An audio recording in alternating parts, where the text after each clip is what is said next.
place and get rolling on this general session.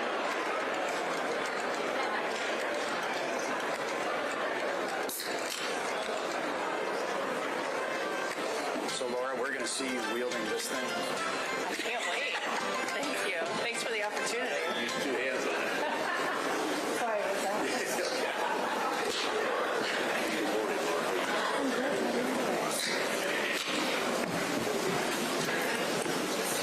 Good morning. The chair will now call this meeting to order. With the gavel.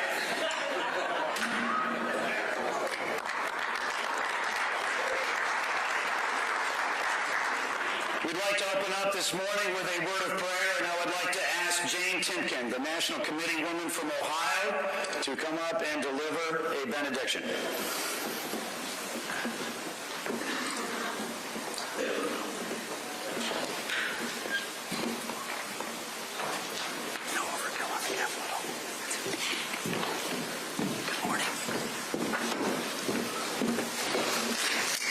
Thank you, Chairman. Will you all join me in prayer and bowing your heads? Dear Lord, we come to you today with gratitude and hope in our hearts, for you are always with us. Bless all the members of the RNC. Let your shield of love and the Holy Spirit protect President Trump and Ohio's own J.D. Vance. Bring them guidance and wisdom. We pray for all the members of Congress and all elected officials in our great country, that they act in your righteous name.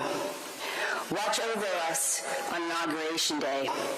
Protect America in your divine greatness. As we conduct our day, we ask for your love, guidance, and protection in all that we do. Amen.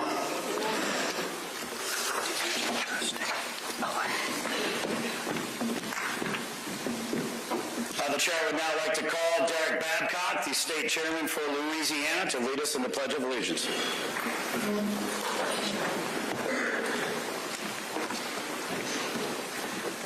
Thank you, Chairman Watley, for this honor. And I got to say, it's a great day to be an American. And the only thing better is to be a MAGA Republican American. And that's what... All right. Thanks and appreciation to all of you. So if you would please join me, let's face the flag and salute. I pledge allegiance to the flag of the United States of America and to the republic for which it stands, one nation, under God, indivisible, with liberty and justice for all. Thank you, Mr. Chairman. Thank you. Thank you, Mr. Chairman. The following members have been designated to serve on the proxy committee. Mark Kars, National Committeeman from Kansas. Brian Hove, National Committeeman from Alaska. Joanne Young, National Committeewoman from the District of Columbia. A.K. Kamara, National Committeeman from Minnesota. Debbie Churchill, National Committeewoman from Montana. Jason Simmons, the State Chairman from North Carolina. Thomas Carroll, the National Committeeman from Rhode Island. Heidi Engelhardt, National Committeewoman from South Dakota. Debbie Georgiadis, National Committeewoman from Texas. Matt Herridge, National Committeeman from West Virginia. Mark Kars will serve as the chairman of the proxy committee, and I would like to ask those appointed members to convene on the side of the room with the counsel's office to review the submitted proxies.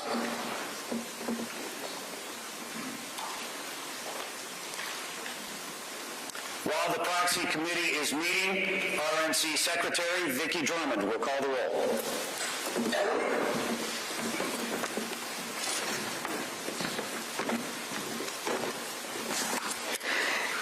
John Wall. Bill Harris. Kamala Warfield. Brian Hove. Cynthia Henry. Will Sword. Frank Barron. Amanda Radewagen. Gina Swoboda. Jake Hoffman. Liz Harris. Joseph Wood. Eddie Arnold. Mindy McAlinden.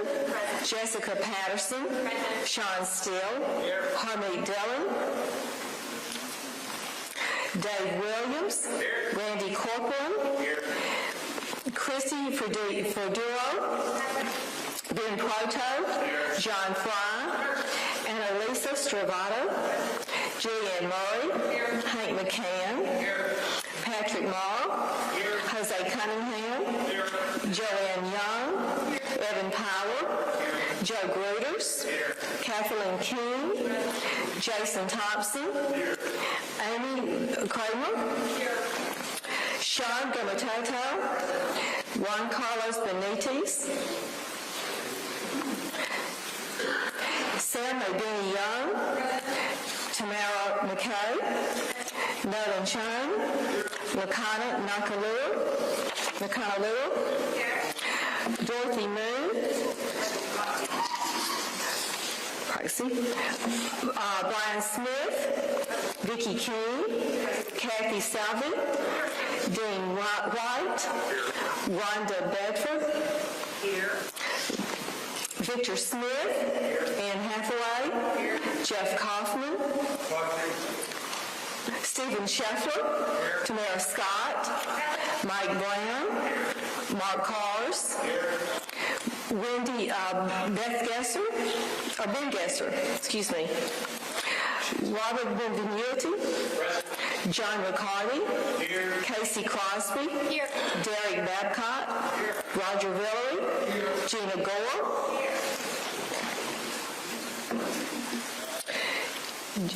Jim Dillman, David Whitney, Lauren LePage, Nicolai Harris, David Bossy, Nicolai Ambrose, Amy Carnevale, Brad Wyatt, Janet Fogarty, Pete Hofstra, Rob Steele, Henry Cohen Nagaretti,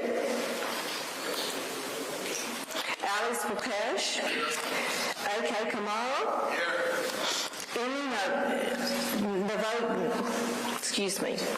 Novotny Chance, Mike Hurst, Frank Bordeaux, Leslie Davis, Nick Myers, David Lightner, Mary Ann Muhammad Kama. Okay. All right. Don Coltsmith, Tanner Smith, Debbie Churchill, Eric Underwood, William Feely, Krishan Blythe, Michael McDonald, Jim DeGraffenreid, Sigal Chana, Chris Ager, Bill O'Brien, Mary Jean Beauregard, Bob Hugan, Bill Paltucci, Janice Fields, Amy Barello, Jim Townsend, Tina Zook, Ed Cox, Joseph Cairo, Jennifer Rich,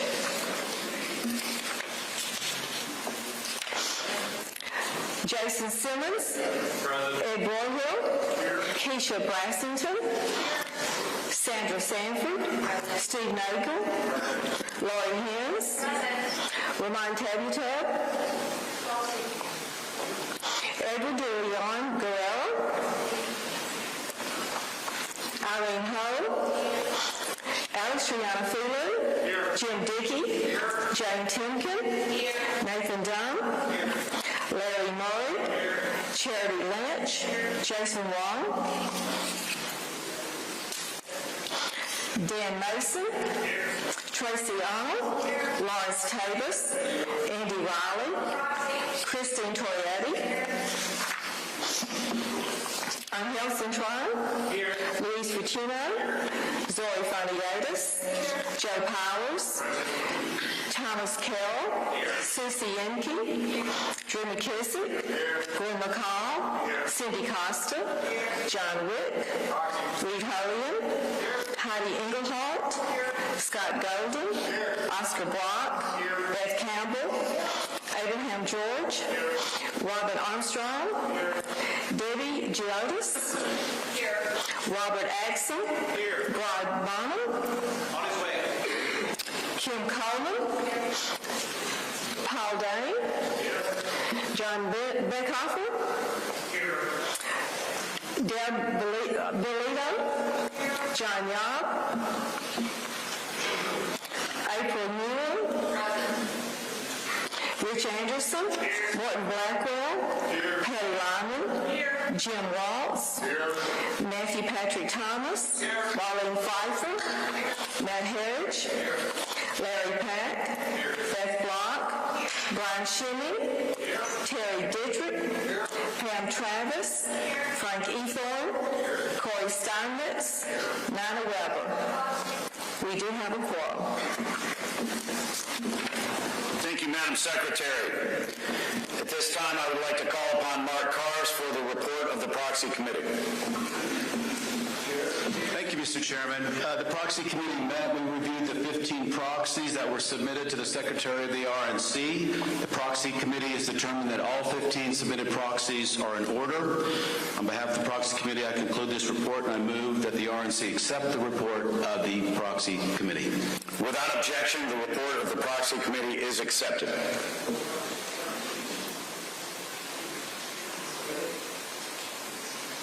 The chairman from Georgia. Mr. Chairman, Josh McCoon from Georgia. My name was not called in the roll call. I just wanted it reflected that I'm here and present. Yes, sir, we've got that. Thank you. Rule number 8A of our rules requires that a meeting agenda be sent to all members at least 10 days prior to a meeting. You have been emailed an agenda for the general session, and without objection, we will continue to conduct today's business according to that agenda. Hearing no objection, it is so ordered. Our first order of business is to approve the minutes from our 2024 organizational meeting in Milwaukee, Wisconsin. You have all been emailed a copy of those minutes in advance, and therefore we can dispense with the reading them. If there are no corrections, the minutes will be approved. Hearing no corrections or objections, the minutes are approved. As many of you may know, we recently lost a beloved member of the RNC, Jeannie Lucky. Please join me in a moment of silence in remembrance of Jeannie.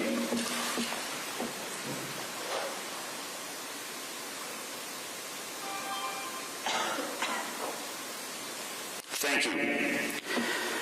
Pursuant to RNC Rule number 4, we have a new member to ratify, and I'm pleased to announce the election of Leslie Davis as the National Committee Woman for Mississippi. Do I hear a motion to ratify the election of our new National Committee Woman, Leslie Davis? The motion is made. Is there a second? The motion is moved and seconded that we ratify the election of Leslie Davis. All those in favor, please signify by saying aye. All opposed signify by saying no. The ayes have it, and I am pleased to officially welcome Leslie as a member of the Republican National Committee.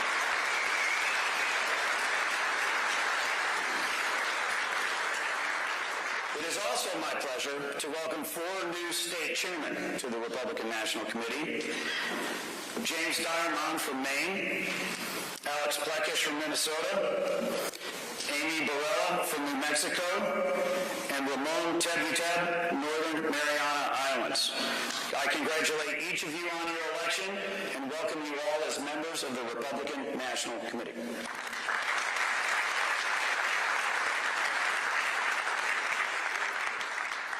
Each region held elections at their breakfast this morning. Please hold your applause until I have announced all of the winners. The results are as follows. The following members were elected to serve as regional vice chairman.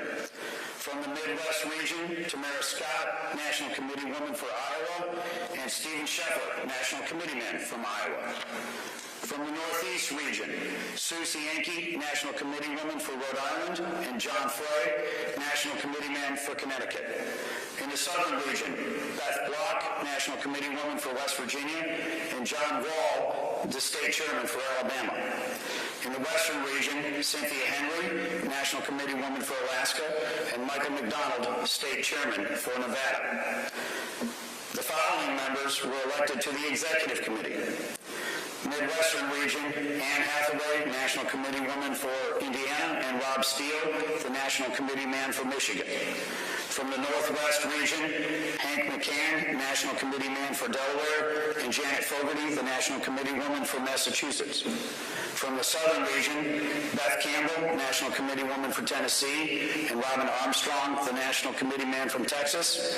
And from the Western region, Harmeet Dillon for National Committee Woman from California, and Sean Steele, the National Committee Man for California. Congratulations to you.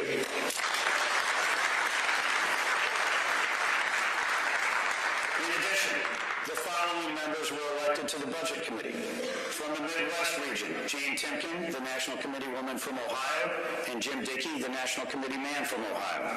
From the Northeast region, Christine Toretti, the National Committee Woman for Pennsylvania, and Ben Proto, the State Chair from Connecticut. From the Southern region, Mindy McAlinden, the National Committee Woman for Arkansas, and Oscar Brock, the National Committee Man from Tennessee.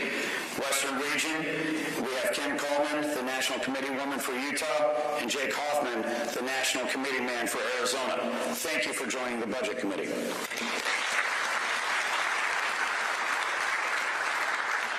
The following members were elected to the Resolutions Committee. From the Midwest region, Heidi Engelhardt, the National Committee Woman for South Dakota, and David Leitner, the National Committee Man for Missouri. From the Northeast region, Amy Carnevale, State Chair for Massachusetts, and Joe Powers, the State Chairman for Rhode Island. From the Southern region, Patty Lyman, the National Committee Woman for Virginia, and Jason Thompson, the National Committee Man for Georgia. And from the Western region, Jim DeGraffenreid, the National Committee Man for Nevada, and Lauren Nakamura, the National Committee Woman for Hawaii. Congratulations to all of you on your elections.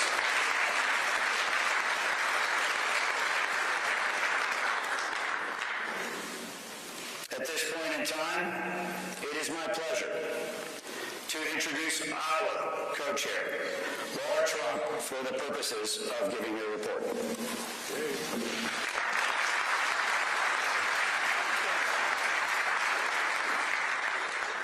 Michael, if it's okay with you.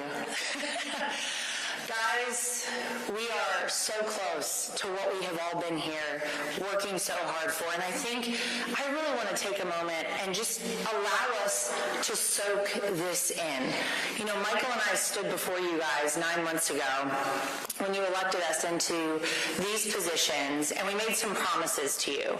We said that we would be good stewards of the money, that we would raise money like we've never raised before at the RNC, that we would protect the vote, that we would get out the vote, that we would have an incredible convention. And I hope you guys are happy with the job that we have done as chair and co-chair in the past 9 months.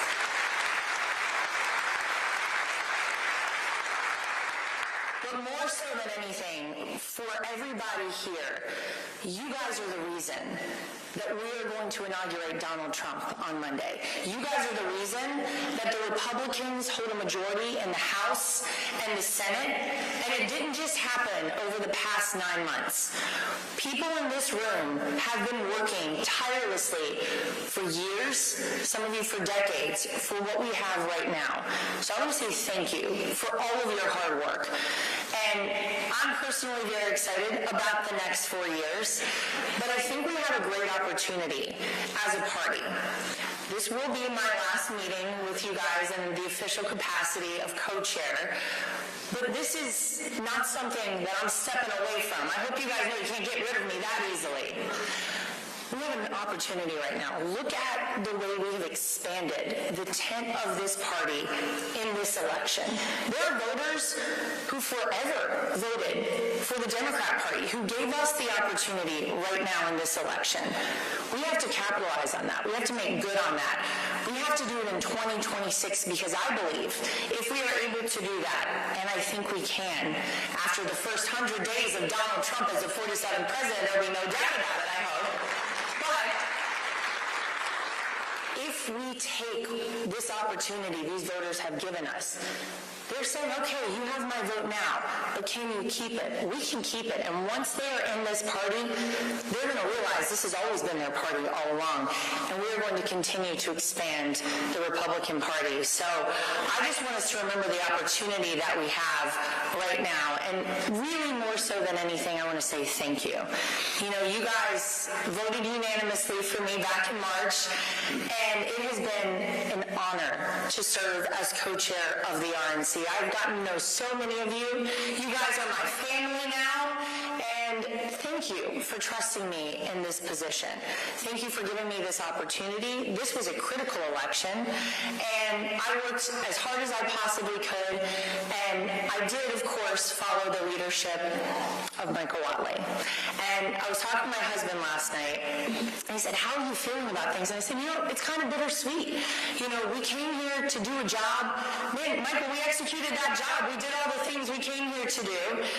But, yeah, we'll take that. $1.1 billion raised, might I add. This is historic. Early vote numbers that were historic. An election integrity operation like we've never seen before, that we will keep our foot on the gas and we will keep pushing forward on that on all fronts. But I said, you know, it is bittersweet to me because I really enjoyed every second of this opportunity that you guys gave me.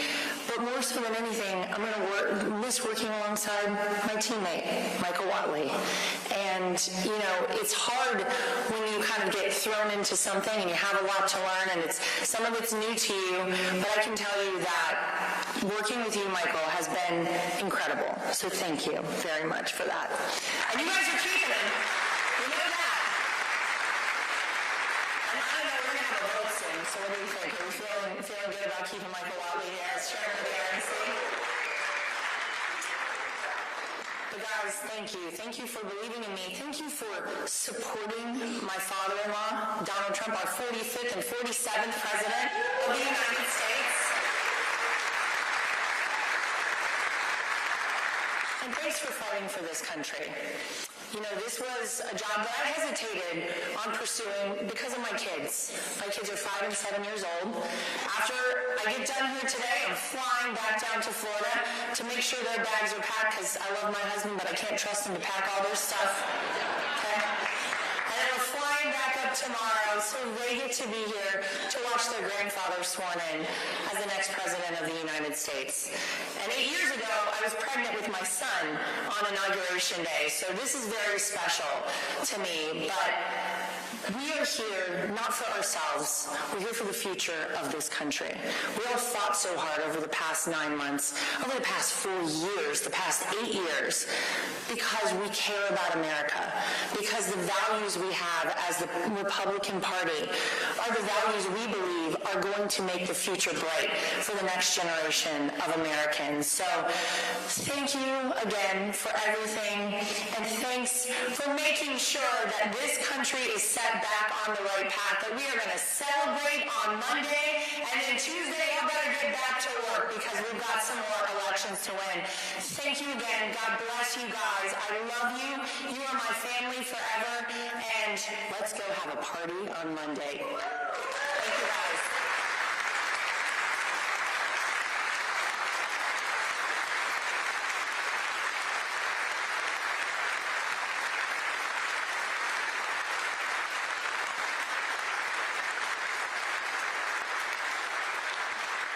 Thank you so much, Laura. And now I would like to call on Casey Crosby, our treasurer, to present a treasurer's report.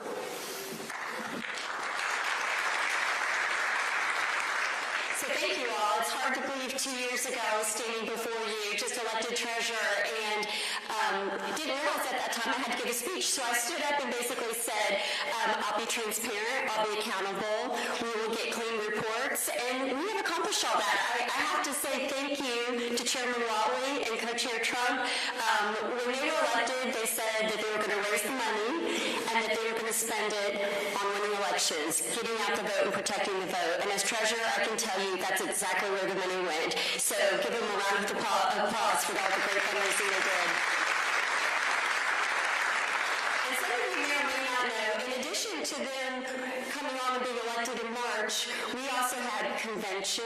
We had to roll a campaign into the RNC, and so I have to thank the team at the RNC for everything that they did. We're losing our CFO, Josh. He is going into the administration. That's a huge loss for us, but a huge gain for the president. So you all, we owe Josh a great debt of gratitude for everything he's done for us. Megan, our controller, is just amazing. We had clean reports every single time we did a report with that much money and with all those different things being rolled in. So if you all see them around today, please thank them and congratulate them on the job well done.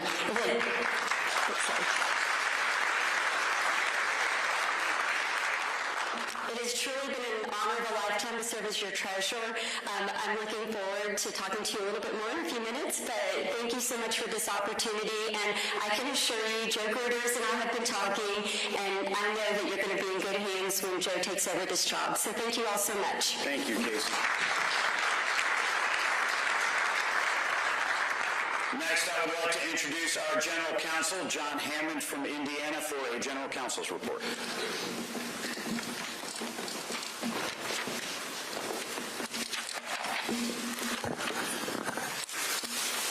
Thank you, Chairman Wadley, and thanks again, Co-Chair Lara Trump, for all you've done for our party and all you're going to continue to do, so thank you so much.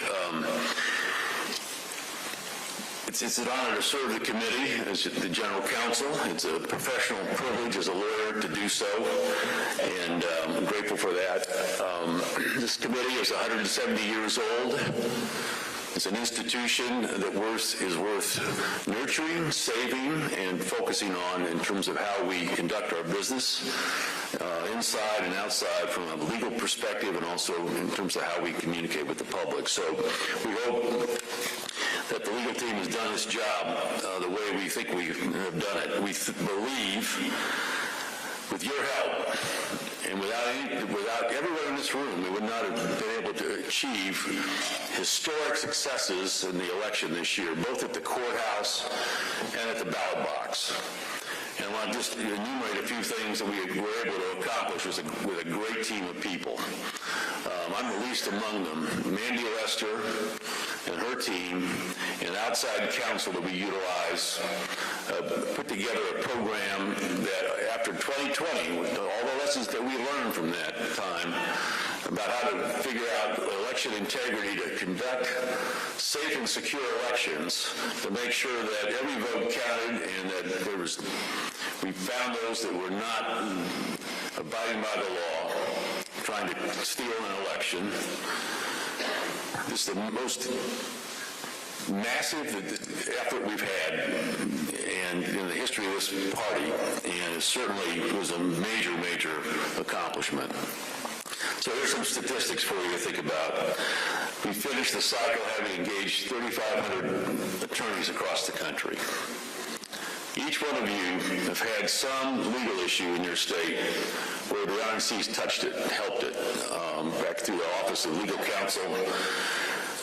The reason all this exists is because of Michael Wadley, my predecessor in this role.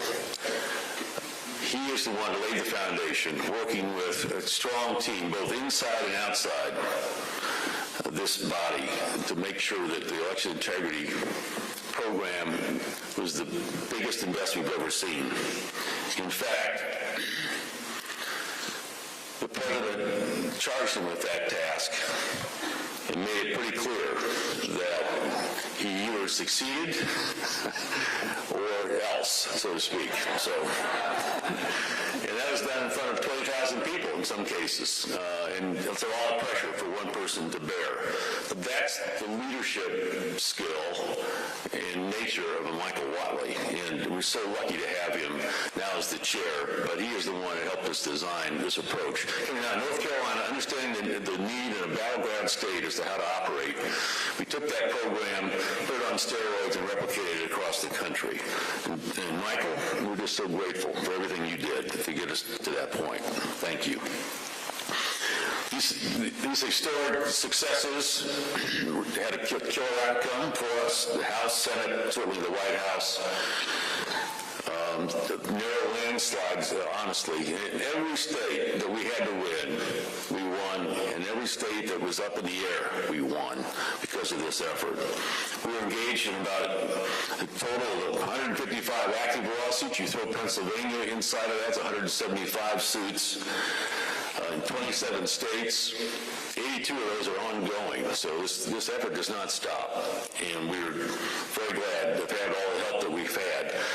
Any of you that attended the election integrity discussion we had with the Election Integrity Committee, heard a great panel led by Josh Helton and accompanied by Janine Barresso and Brian Swenson and, of course, Gina Swoboda. That presentation was replete with story after story of some of the things that were done. There were heroic efforts at the courthouse to make sure that we could conduct an election and brought success. And again, all related to the leadership of all of you in your individual states, and certainly beginning here with Michael Wadley. And we're just grateful for that. We've had great opportunities in all these states, North Carolina, Wisconsin, Pennsylvania, places where we saved the election, I think, with the work of all these lawyers that have been involved, being led and managed out of our office here. I want to also identify Harmeet Dillon and her partners for the expert help they've provided over time. Many others here can fall in that same category. I could go on, but those are people that have really, really helped bring things home for us. I want to make sure that as we close that we think about just one example that I thought was pretty exceptional. And again, the panel went on and on about all those things that we saw during the election. But in Wisconsin, the Wisconsin Election Commission had guidance that they sent out that allowed absentee voters who already cast their ballots to retrieve their ballots, spoil them, and re-vote. With no guidance, nobody in the room, etc. The trial court thankfully struck down that guidance. But this is the kind of thing that was going on across the country, and the legal team managed by our good folks here helped save the day. So, again, congratulations, Mr. Chairman, and to all those who participated, and congratulations to the committee for all the hard work and allowing us to come into your states and your courthouses and help protect the vote. Thank you. Thank you.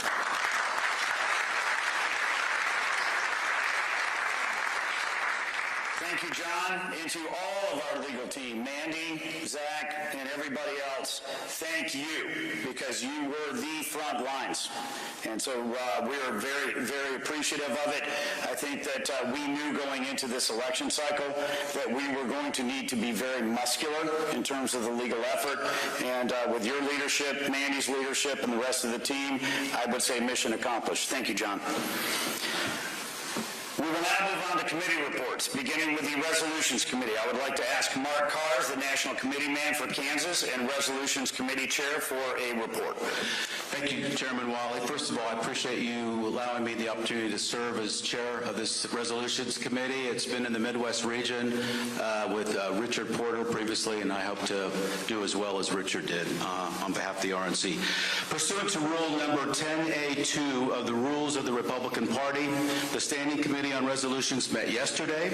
Mr. Chairman, the sponsors who submitted resolutions elected to withdraw their submissions, and therefore the committee does not have any resolutions to report out today. Thank you, Mark.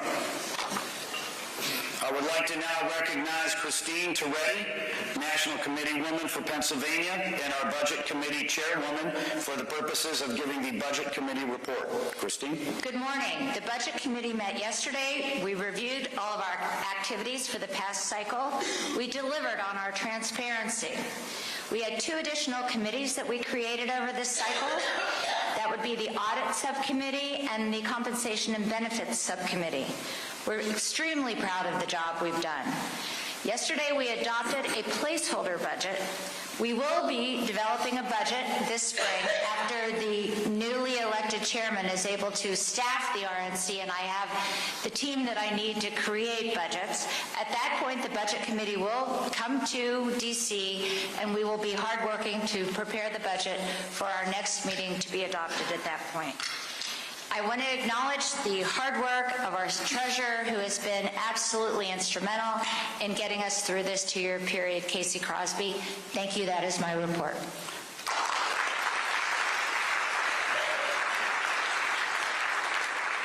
Does the chair have a motion to offer?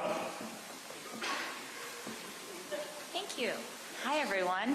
I would like to make a motion that we adopt the holder, what is the damn thing called? 2025 RNC budget. The RNC placeholder budget, 2025. It is moved that we adopt the 2025 RNC budget. As this recommendation of the Budget Committee, it does not require a second. Is there any discussion? Hearing no discussion, we will proceed with a vote. All those in favor of adopting the 2025 RNC budget, please signify by saying aye. All opposed signify by saying no. The ayes have it, and the 2025 RNC budget is adopted.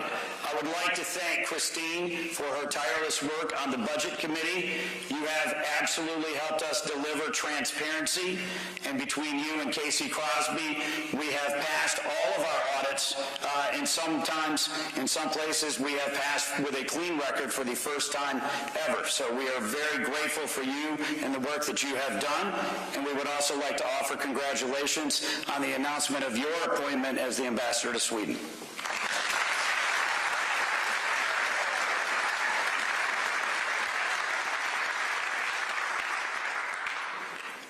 Before we move to officer elections, I would like to personally thank all of our current officers.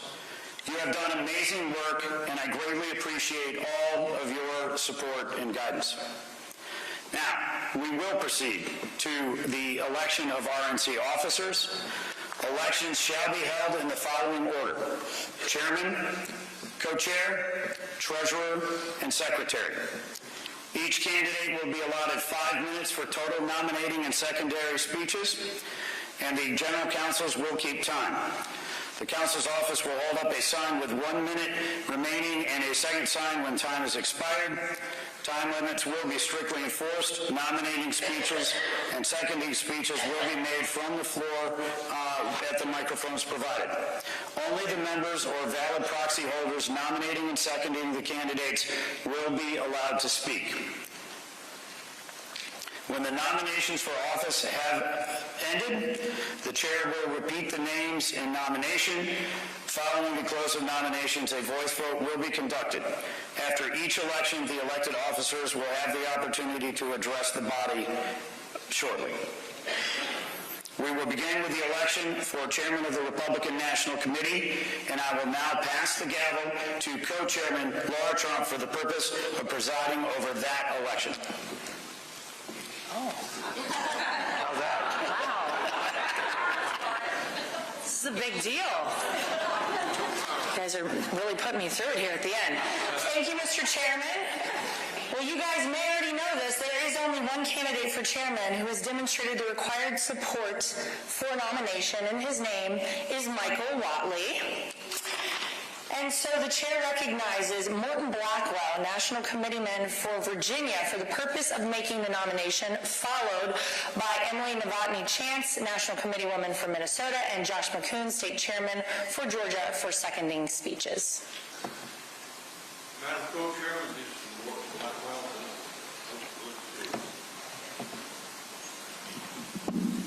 Are we on now? Is it on yet? We got you. Okay, thank you for the help. I'm Morton Blackwell, National Committee Man from Virginia. In 1964, 61 years ago, I happened to be the youngest elected delegate for Barry Goldwater at the San Francisco Convention. Ladies and gentlemen, in those days, most conservatives believed that to be right in the sense of being correct is sufficient to win. There are some of you who will remember the main slogan of the Goldwater campaign was, "In your heart, you know he's right." That is not a winning campaign slogan. And much of the history of the Republican Party since then has been to struggle to bring everybody in our operation to a full understanding that you have a moral obligation to study how to win. Just being right does not mean that you can win. When President Trump suggested to this committee that we should elect Michael Whatley chairman, one of the things that all of us knew was he had a great reputation for a very strong ground game in his home state of North Carolina. And frankly, a lot of people, that was all that we knew about him. And when he became chairman, he saw a need to be more effective in our operations. And if you think about it, it was a terrific thing which he did. He proceeded to blow holes in this whole idea that being right in the sense of being correct is sufficient to win. And he focused on encouraging people to take away this idea that it wasn't right to vote before Election Day. Nationally, at the state level, at the local level, he had us all talking about how important it was to get our people to vote legitimately before Election Day, and it produced a big result. CNN said that it increased the Republican vote by 5%. Ladies and gentlemen, it's my great pleasure and honor to nominate for re-election our chairman, Michael Whatley.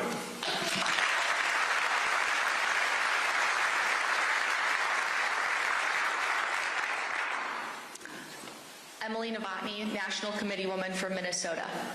Members, it is my honor to second the nomination of Chairman Whatley for a second term as leader of our party. I met the chairman back in 2021 at the North Carolina State Convention while I was working for President Trump. I was so impressed by his leadership, at the end of the convention, I looked him in the eyes and said, "Michael, you're going to be RNC chair someday." He laughed and said, "No, I'm not." I was right. Look at where we are today. Under his steady and visionary guidance, Chairman Whatley has truly made the RNC the beating heart of the Republican universe once again. He has restored our organization to its former glory, ensuring we remain the hub of conservative action, strategy, and success. Chairman Whatley's leadership has been marked by collaboration. He has welcomed and empowered all positive Republican partners, from Turning Point USA, the Log Cabin Republicans, the Young Republicans, and countless other coalition groups. By providing these partners with resources and support, he has created a unified and dynamic ecosystem that amplifies our countless collective voices and mission. As we look to 2026, we need a leader who knows how to win, and Chairman Whatley has proven that he is that leader. His strategic acumen, unwavering dedication, and ability to bring people together make him the best person to lead us to victory once again.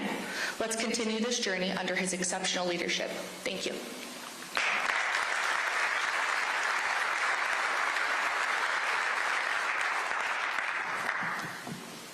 Josh McCoon, State Chairman, Georgia. It is my privilege to also second the nomination of my good friend Michael Whatley to serve a full term as Chairman of the Republican National Committee. I met Chairman Whatley in July of 2023, shortly after being elected chairman in Georgia. I sought him out at that time to get advice from someone who had won in a swing state, as well as to get his take on a variety of legal issues facing us in Georgia. He was generous with his time, and he gave great advice. Just a week or so before his election as chairman, he came to see us in Georgia to talk about the election integrity program. I was again amazed not only at the length of time he spent with our team, but the insights he had on Georgia-specific issues and the questions that he asked us. When you look back on a successful election, you inevitably identify key moments that made victory possible. I tell people back home that March 7th, 2024 was the day the lights turned on at the RNC for the Georgia Republican Party. Chairman Whatley's election was a turning point in our campaign. He immediately helped us become successful. The emphasis on election integrity and a focus on measurable values that would lead us to victory was instant. I cannot underline enough the sense of urgency and the desire to simply win that he brought to the job as he helped us battle on multiple fronts in our legislature, with our state elections board, with our courts, and our field program. Put simply, he was a force of nature. Having served in elective office for 8 years and now being involved as a state party chairman, I believe the best compliment you can pay someone in politics is that you trust their word implicitly.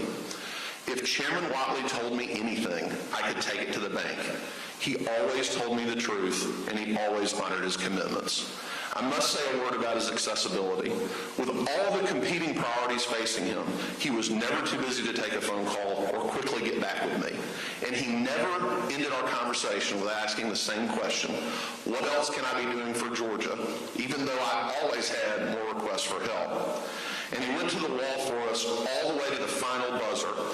On the Saturday before the election, Democrats unannounced threw election offices open in our state and barred poll watchers from entering the offices. Within minutes of talking to Chairman Whatley about this, he and Co-Chair Trump got the word out. The Democrats surrendered. Our poll watchers were in the buildings within an hour of that telephone conversation. As we were fighting the Democrats at 10 p.m. on election night regarding extending polling hours in key counties, Chairman Whatley was on the phone with me again and again until we beat the Democrats in court one last time. In short, I cannot believe our collective good fortune that Chairman Whatley is willing to offer himself for another term, and we should be grateful not only as Republicans, but as patriotic Americans that he's willing to helm the RNC for the next 2 years. For all these reasons, I enthusiastically second the nomination. Thank you.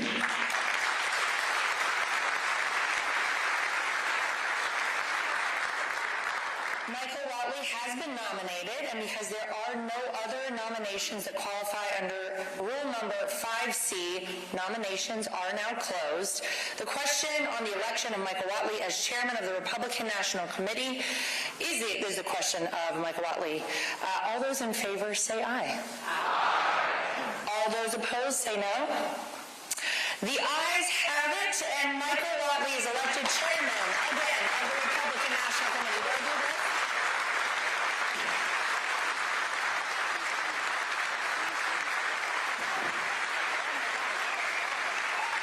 Will I do this? You have to get me out of here now.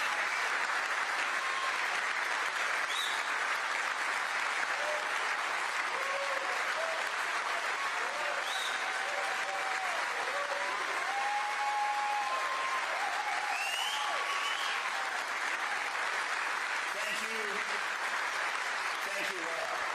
You have been an incredible partner on every front as we have reshaped the RNC. I am grateful for your contributions, and I wish you all the best in what will surely be a thrilling next chapter. Ladies and gentlemen, our co-chair, Lara Trump.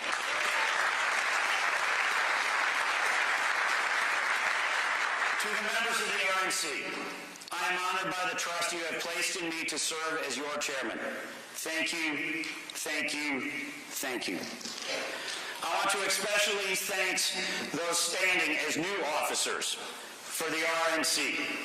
Casey Crosby from Kentucky, Joe Gruters from Florida, and Vicki Drummond from Alabama. I would like also to thank the amazing staff of the RNC. Thank you to our member services team for putting this meeting together, and thank you to the many talented staff who have helped us win all across the country, including several who will be moving into the administration.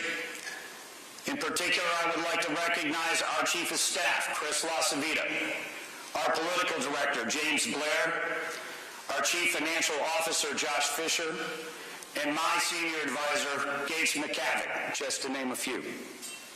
Finally, I would like to thank my family.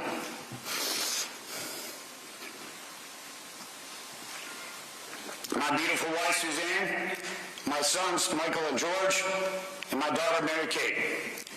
None of this would be possible without your love and support.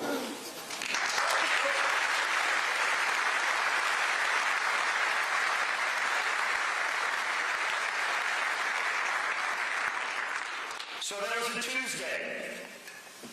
A few months ago, I woke up, got on a plane in Milwaukee at 6 a.m. President Trump got on a plane in Palm Beach at 6 a.m. We flew to Phoenix. I met the president, and we had a fantastic rally that afternoon. We flew to San Francisco. We had about an hour-long motorcade to an event, a historic fundraising dinner hosted by David Sachs. Raised about $12 million. We had an hour-long motorcade back to the airport, and we were flying down to Los Angeles. It was about 12:30 p.m.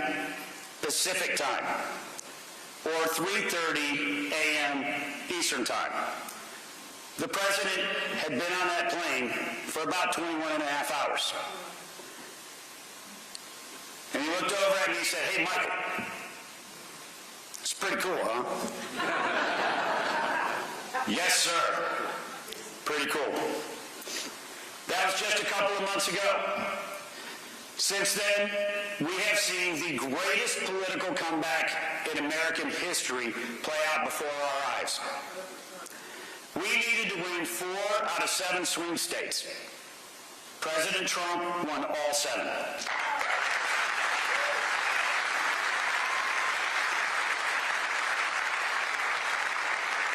We needed to keep the popular vote close. President Trump won it by millions of votes. We needed to drive turnout with low-propensity voters and engage with communities that Democrats have taken for granted for decades. We shattered every record, and we got our people to the polls. We needed to protect the vote. We put 6,500 attorneys on the ground across the country and had more than 230,000 poll watchers and poll workers in the room as votes were being cast and counted from coast to coast. We worked tirelessly to establish legal voting safeguards prior to Election Day.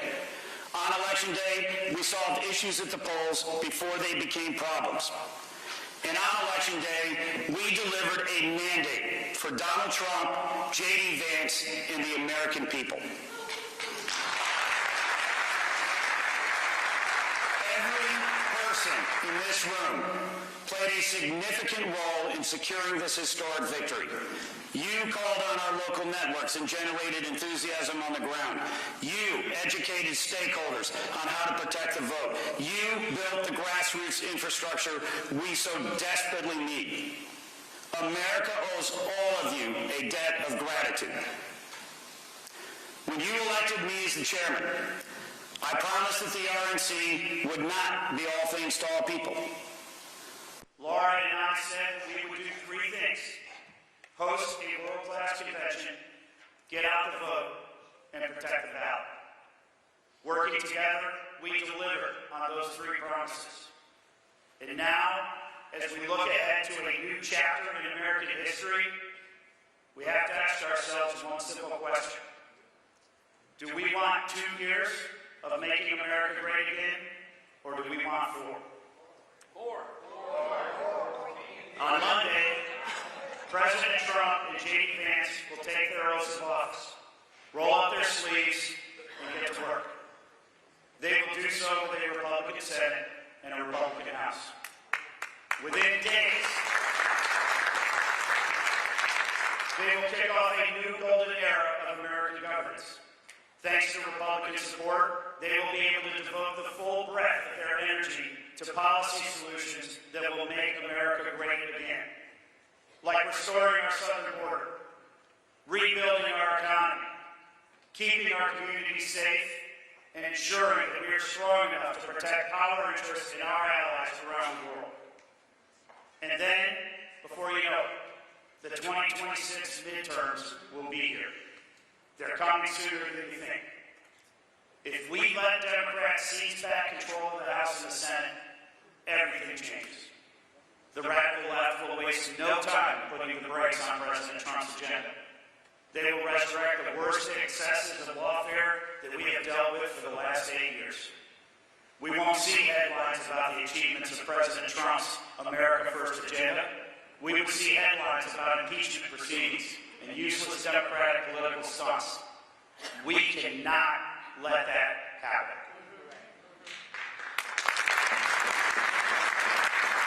In order to ensure that we have 4 years of success, we must win the midterm elections. We must organize and execute the most aggressive and comprehensive midterm election campaign in American history. In this campaign, the RNC can be the tip of the spear. This organization has got to be the tip of the spear. And as your chairman, I promise you, this organization will be the tip of the spear to protect Donald Trump's term, to leave around the Democrats who care more about their special interests than American families and communities. Together, we will work tirelessly to protect the Senate and the House. We will raise the money that we need to win. We will get out the vote, and yes, as all of you know by now, we will protect the ballot. We will work hand in hand with Senator John Thune, Senator Tim Scott, and the NRSC. We will work hand in hand with Speaker Mike Johnson, Congressman Richard Hudson, and the NRCC. We will work side by side with all of our allies across the conservative ecosystem. Republican voters will know the RNC as a lean, focused fighting machine which extends and exists to elect Republicans and secure victories up and down the ballot. On the messaging front, we will aggressively promote President Trump and his administration. We will support his initiatives in office, and we will take the fight directly to leading Democrats. We will make sure the American people are fully aware of just how extreme the Democratic Party has become. Above all, we will play a crucial role in making America great again.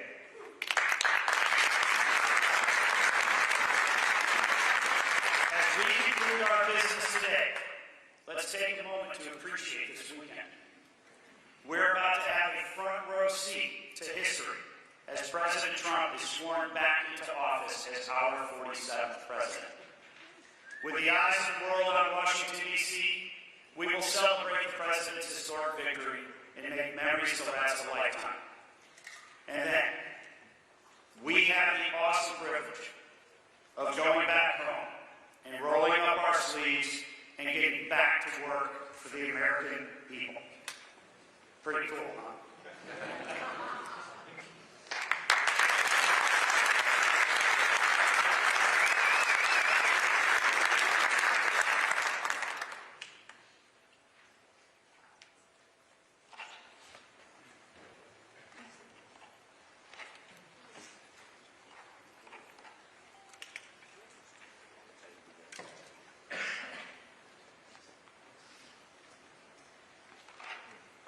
We will now proceed with the RNC co-chair election.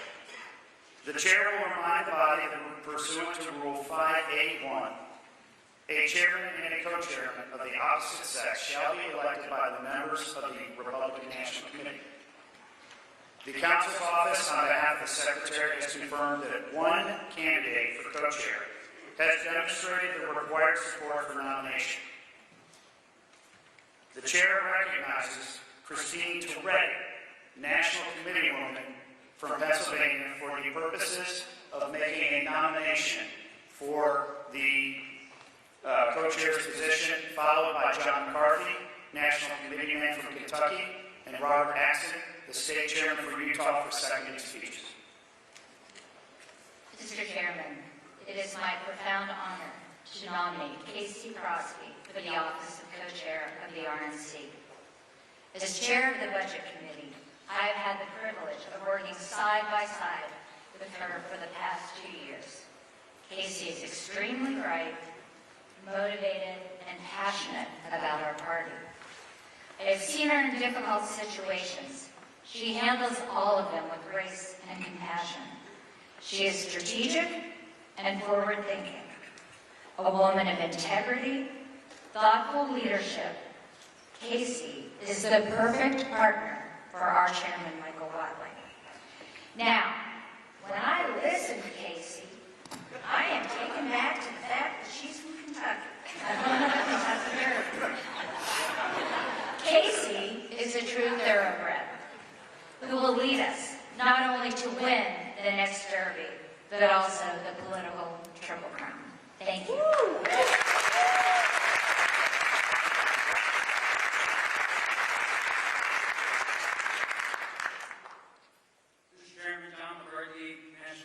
Kentucky, members of the RNC, thank you for this great opportunity to endorse my friend, Casey Crosby. She stands in line of a long tradition of Kentucky's leadership in the RNC, and our mutual friend and mentor, Mike Duncan's past chairmanship in many roles. She carries the values that define the Republican Party.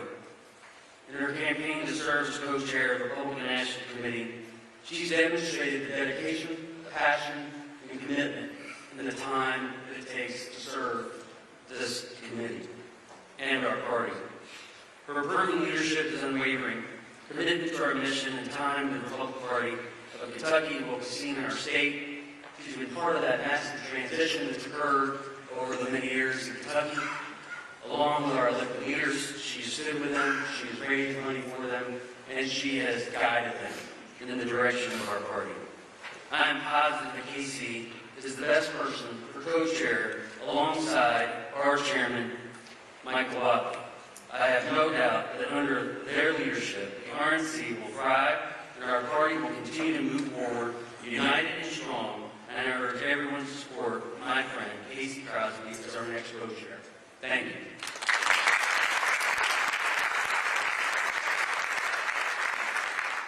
Chairman Watley and outgoing co-chair Trump, my name is Robert Axon, chairman of the state of Utah, and as this body full of wonderful patriotic Americans knows, we all come into these settings, we all come into these times of service with hope to make a difference. Our ability to do that, and our ability to do that efficiently and effectively, oftentimes depends on those you are surrounded with and those to whom you get to rely on for mentorship and support. I have to tell you, in rising to second the nomination of our dear friend Casey Crosby, it's a privilege to have somebody who is dedicated, who is principled, who is convicted to what she knows is right, but most importantly, she is quick to a smile. She is quick to friendliness. She is quick to inspiring you to be a little bit better because she knows, and she reminds you to remember, that being happy in the service for something that is right is the only way that we're going to win the day. It's the only way that we are going to guarantee for years to come that the principles of the Republican Party are what we need them to be and are communicated to the people of our great country. Casey Crosby was one of the very first people to take me in as a new chairman, and I give her credit for a lot of the success that I have, as well as you, Chairman Watley. You were probably the second person to put me under your wing. I have gratitude to both of you, but I look forward enthusiastically to support Casey Crosby and encourage all of my dear colleagues here in this room to support her not just today, but over a very successful next 2 years.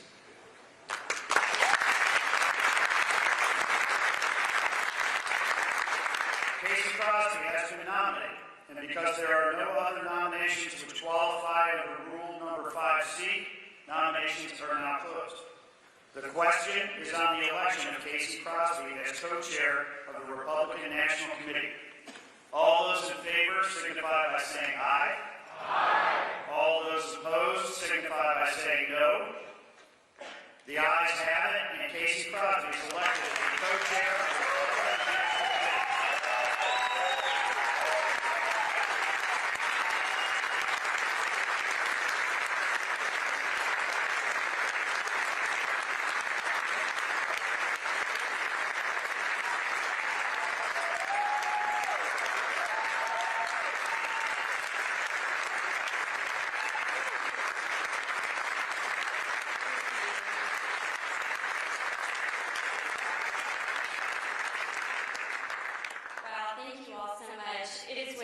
Great pride and profound gratitude that I stand before you today. First and foremost, I want to thank my Lord and Savior, Jesus Christ, for placing me here.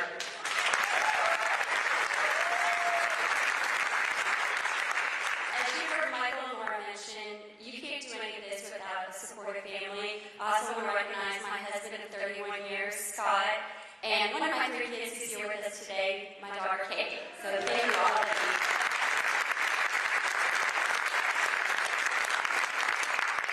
Serving in this capacity is not just the greatest honor, it is a testament to the trust and confidence placed in me by President Trump, whom I believe is the greatest leader of my lifetime.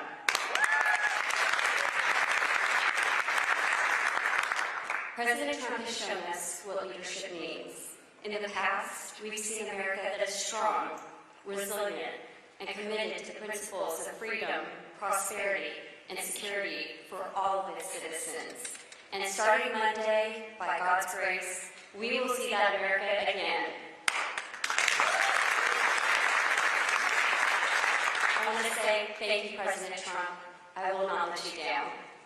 And because of this, all of this, it's because of you all, the best of America. I'm just surrounded here by the best people.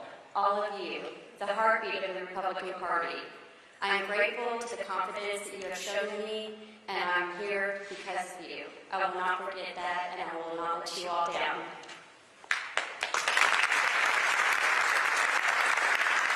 And before I have to get up and leave, that I'm just so blessed to follow in the footsteps of an incredible leader, a fighter, a mom, a Republican, who helped guide the RNC to a path of landslide victory. You all, I'm sorry she had to leave, but I'm so grateful for Lara's service, and it's just amazing to get to follow in her footsteps. So let's give her a round of applause. Make sure she hears that she's leaving. What she and Chairman Whatley accomplished in just 9 months will go down in history.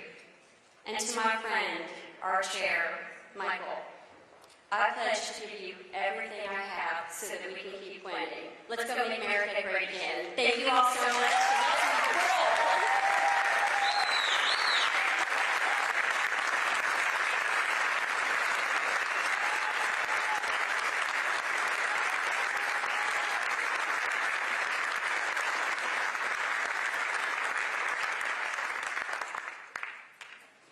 We're shuffling the decks. We will now proceed to the election of the RNC treasurer. The chair will remind the body that rule number 5A states that the RNC shall elect a treasurer who is a member or officer of the RNC when elected. The council's office, on behalf of the secretary, has confirmed that one candidate for treasurer has demonstrated the required support for nomination. The chair recognizes David Bossy, the National Committee man from Maryland, for the purpose of nominating a candidate for RNC Treasurer, followed by Kathleen King, the National Committee woman from Florida, for a seconding speech. Mr. Chairman, it's my honor to rise to nominate Joe Bruters for Treasurer of the Republican National Committee. For over the past 30 years, Joe has worked tirelessly grassroots level as a Republican Party activist and leader. He served as the chairman of the Republican Party of Sarasota for 14 years, chairman of the Republican Party of Florida for 4 years, where he was undefeated in statewide elections, and served as a member of the Republican National Committee for 4 years, where he served as chairman of the Election Integrity Committee. I first met Joe back in 2015, when he was the highest-ranking party official to endorse Donald Trump for president. He served as co-chair alongside Susie Wiles in Florida of the 2016 campaign and was the Florida chairman in 2020. Joe also has a unique honor of being endorsed by President Trump 5 times for various positions. Joe has also served as a member of the Electoral College representing Florida in 2016, 2020, and 2024, and the 2024 elections of President Trump, and was co-chairman of the 2016 Republican National Committee Platform Committee for President Trump on restoring the American dream. And over the last several years, Joe has handled the accounting for President Trump's legal defense fund. And as if that's not enough, Joe currently serves as a state senator representing Sarasota and Manatee counties. Joe, an experienced CPA, serves as the fiscal policy chairman. Locally, Joe is an active member of the Sarasota County community and local government. He served as chairman of the Sarasota County Planning Commission, on the board of directors of the Florida Sports Foundation, as treasurer of the Sarasota Humane Society, and Rick Scott's appointee to the board of trustees for Florida State University. And most importantly, Joe is married to Sydney, and they have 3 wonderful children, Spencer, Jack, and Elizabeth. There has been no more dedicated member of this committee to President Donald Trump than Joe Gruders. It's my honor and pleasure to nominate Joe as treasurer of the RNC.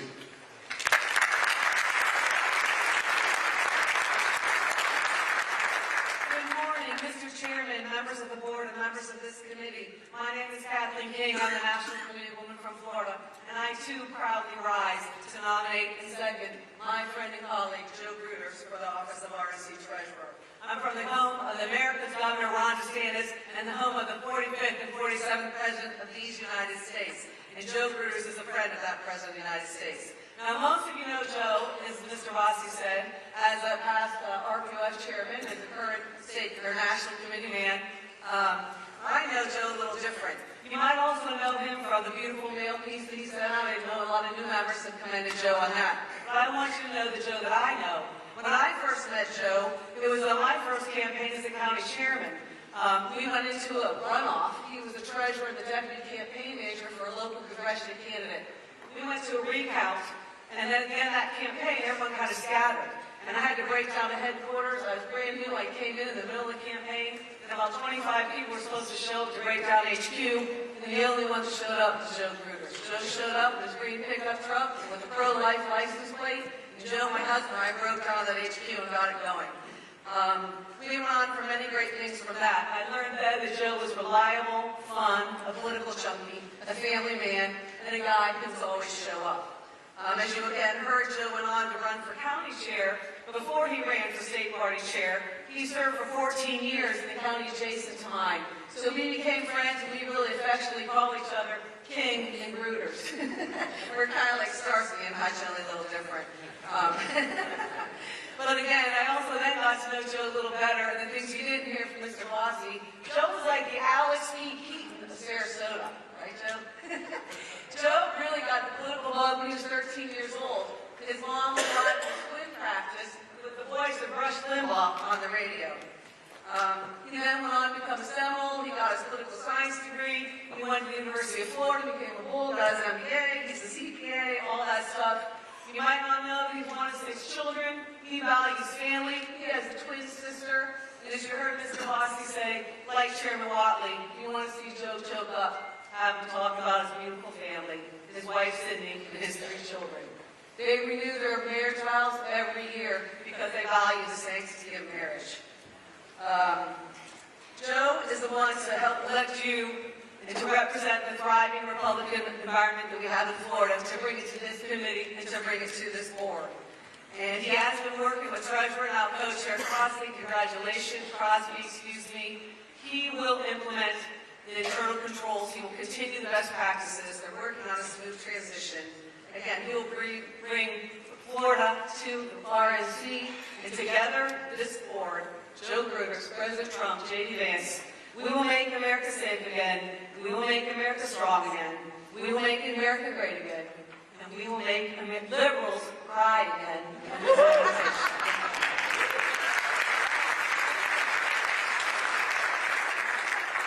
Joe Gruders has been nominated, and because there are no other nominations which qualify under Rule 5C, nominations are now closed. The question is on the election of Joe Gruders as treasurer of the Republican National Committee. All those in favor signify by saying aye. Aye. All those opposed signify by saying no. The ayes have it, and Joe Gruders is elected as the treasurer of the Republican National Committee.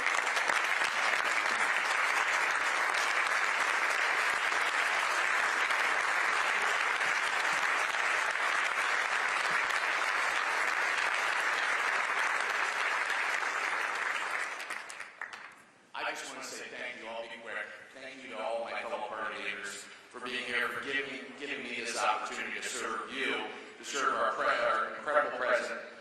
congratulations to you, Chairman Wiley, for everything you've done over the last year. Congratulations to you, Casey Crosby. As soon as I announced that I was going to run for treasurer, Casey immediately called me up and said, these are the things we've already done. These are the ways we're being more transparent with the party.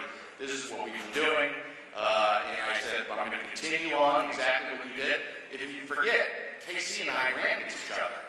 And my first thing that I said to Casey was, everything works out at the end of the day. If you put your faith in God and take control. And this weekend, we're going to have a big celebration. We're going to return America to the people. Our great president is going to lead us to great things. And we can celebrate our faith. Faith that, just think about it, a couple of months ago, we were so fortunate that President Trump wasn't killed in that assassination attempt. That gave us faith, a lot more faith, all of us, in everything that we do. But just know, as I serve in this position as treasurer, as a certified public accountant, I will do everything I possibly can to make sure we do everything correct, and I will do everything I can to support what President Trump wants to do in this committee, and everything that Chairman Watley and Casey Crosby would like for me to do. And I look forward to serving all of you and having open dialogue, open communication, and being fully transparent with everything we do. Thank you so much for this opportunity, and I look forward to celebrating with you this weekend.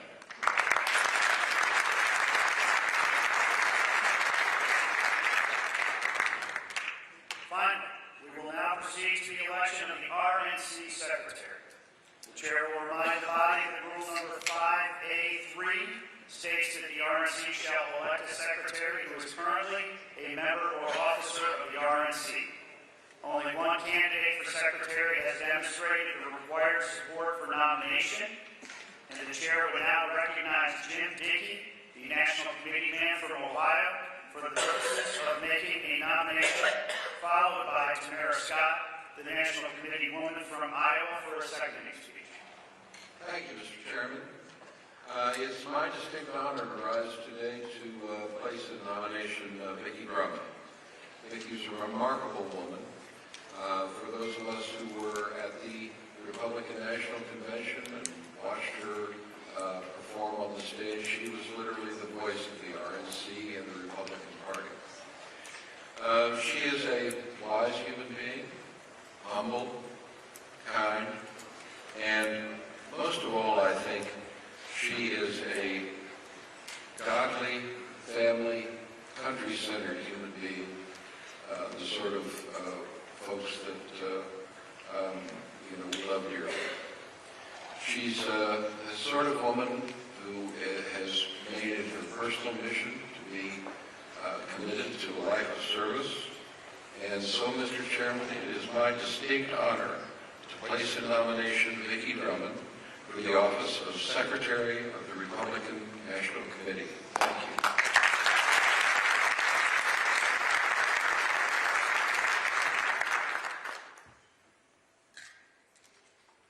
Thank you, Mr. Chairman. It is my honor to rise with the second nomination for Vicki Drummond for Secretary. With her many decades of experience as Secretary on boards and organizations for conservative organizations over the decades, she's well qualified. As well as Secretary of the RNC, it's not a title for her. It is the calling in which she serves the rest of us as members. We see it in her work. She studies to learn our names and to pronounce them correctly, which is a challenge for some of us, if we're honest. But more than just reading our names in the roll call, she attends every meeting, sometimes 5 or 6 meetings a day. After those meetings, she goes to her room here or at home later and puts those notes in a presentable format for history of this party. That often takes her 3 hours per meeting. And yet, when you ask her about her work, that's not what she talks about. She talks about all of us. She talks about the work that we do and what she sees us doing, how she's impressed with the skill sets that we bring in the preparation. She truly loves being part of this body and serving all of you in that fashion. But the best thing about Vicki is that she's a woman of integrity. She's an honest woman with a kind heart, and we are blessed to have her in this role as she lifts up all of us with the work she does as Secretary. Thank you.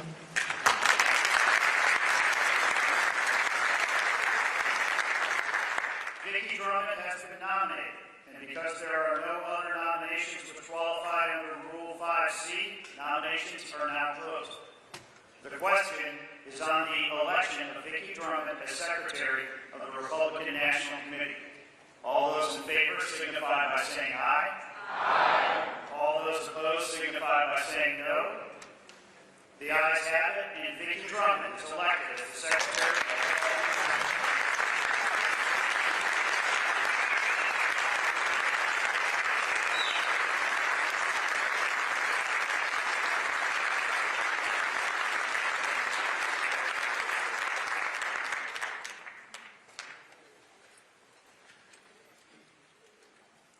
First of all, I would like to thank my friends Jim and Tamara for putting your name beside mine. It was truly an honor, and I'm deeply grateful that you would do so. Secondly, I want to thank my husband of almost 52 years who has walked this journey with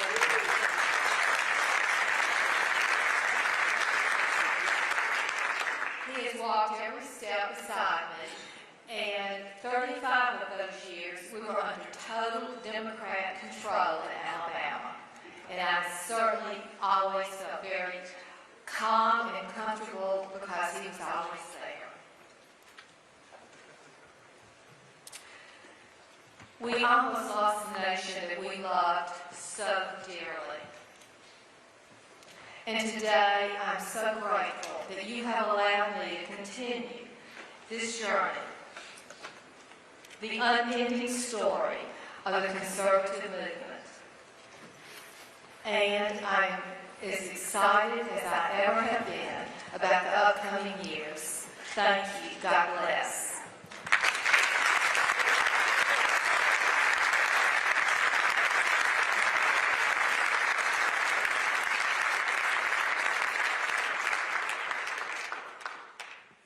Congratulations, Vicki, Joe, and Casey. I look forward to working with you as a leadership team for the RNC. Please give all of our officers a round of applause.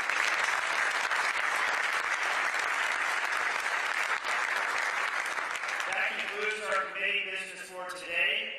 I want to thank all of you for everything that you are doing for our party and our country. I will now entertain a motion that the general session of the 2025 winter meeting of the Republican National Committee is adjourned. Is there such a motion? A motion has been made. Do I hear a second? The motion has been moved and seconded. All those in favor of adjournment, please signify by saying aye. Aye. All those opposed signify by saying no. The ayes